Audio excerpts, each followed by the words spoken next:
Good day, I'm Lorraine Mendez and this is your JIS News for Tuesday, July 26.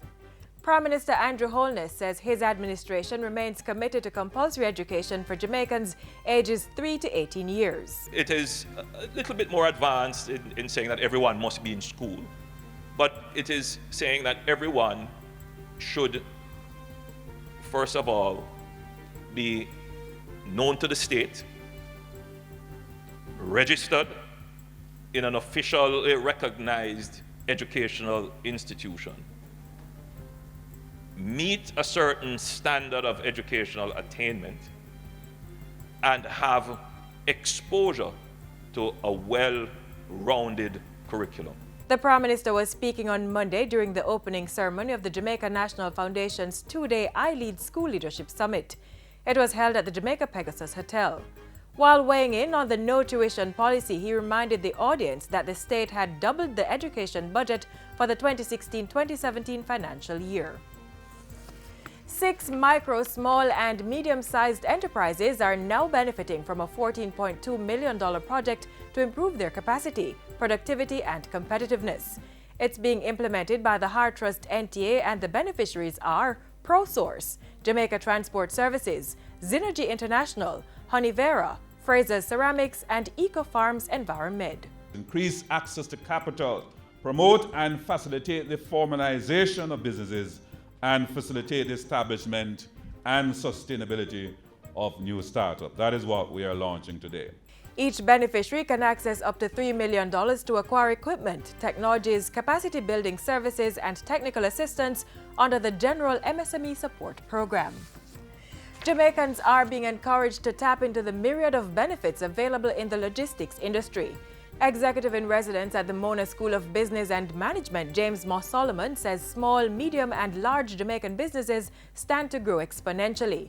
Using Trinidad and Tobago's oil industry as an example, he points out that while the country does not own the drill rigs or refineries, a lot of money is made from providing oil field supplies, food and other services. Now, here is the opportunity for Jamaican people who are notoriously resourceful. Nobody needed a course to start being a higgler. They did not come to our language department and they traveled the world speaking Chinese, Spanish, and some French.